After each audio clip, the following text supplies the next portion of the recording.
Introducing the third car here at my house, which I thought was going to be mine, but when I pulled in the driveway, my 7-year-old daughter ran outside and she said, "Daddy, I love this car.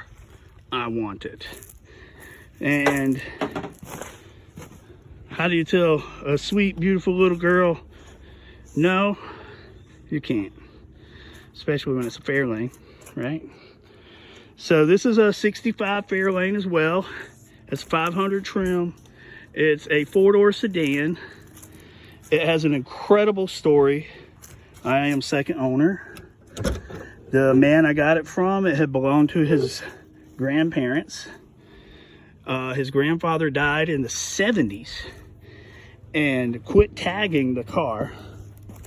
But his grandmother, and I don't know if you can see this, 1976 is the last tag. His grandmother would still drive it, even though it wasn't tagged or insured, down the farm. They lived on a peanut farm, and they had a lake, and she would drive down there Saturday morning and go fishing. And then she'd drive the car back, and she did it every Saturday, he said, until she got to where she was in such shape that she just couldn't do it anymore. And then they parked the car under the barn, and that's where it sat since the 90s. And he said his father was a very hard-nosed guy, and he had pulled the car out one day and was trying to get it to start. And his father said, "What are you doing?" And he said, "Well, I'm trying to get Grandma's car running again." He said, "Well, did she tell you you could have it before she died?" And he said, "No, sir." He said, "Well, I suggest you to leave it alone." And he said, honestly, he told me he never touched the car again after that. And they pulled it back in the barn. And I actually have a video of me pulling it out of the barn onto my trailer. That's where it sat until I got possession of it. Now, right now, I'm a little embarrassed because it's no longer in the barn. I'm planning to build a lean-to here on this side of my shop at some point in the near future. And she's going to go under that until my little girl and I could get started on it, which is going to be quite a few years. You know, it's just, this vehicle's last on our to-do list because of the time frame. But I also want to preserve it as well. He said that the car was very low mileage, and I didn't believe him until I looked in here. And I don't know if you guys could see that very well. That is 38,000 miles right there, original, documented. Now the bad part, they lived on the peanut farm. Rodents were everywhere, and they literally ate this interior up. I don't know if you can see this damage here.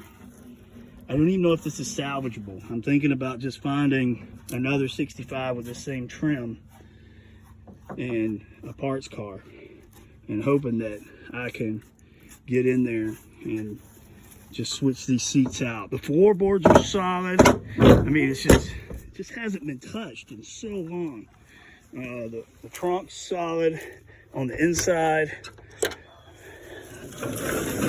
I had that moved to the side, but Sebastian moved it. And I don't know if you guys can see all that. It's very solid.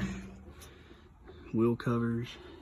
And you can see where the remnants of the rodents, and they literally ate the whole trunk mat. I had to scrape that stuff out of there, and I still have a long way to go.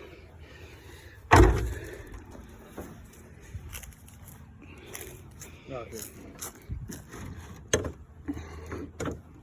And it's stubborn, you know. I gotta lubricate all these latches and stuff. It'll take lots and lots of PB blasters to get this thing back to where it needs to be. Now look at that seat. I mean, they just ate that thing up. Now I do have a video where, see this crusty stuff on the back seat back here?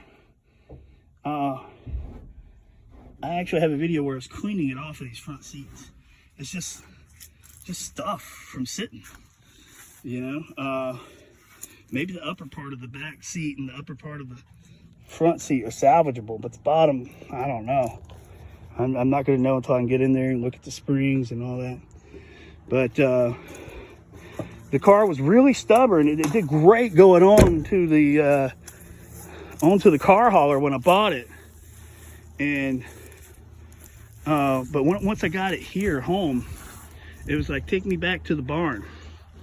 It did not want to come off the car hauler, and I made the mistake of saying in front of my little girl, I said, man, that thing is almost as stubborn as my mom was. And my mom's no longer here with us. So she immediately looked at me and said, then we'll call the car Brenda, because that was my mother's name. So she actually said, we'll call it Brenda Baby. So this is Brenda Baby, and she's going to be one of our projects. We are going to do videos on her, whether if it's just me moving her. You see Sebastian over there, he wants a Fairlane. Guess which one he wants though? That one. I don't know. I guess we'll have to see. I'm gonna get old one day. But he loves these cars just like Vlad and I do, and my dad does. Excuse the neighbor's boat in the background. But this is Brenda Baby.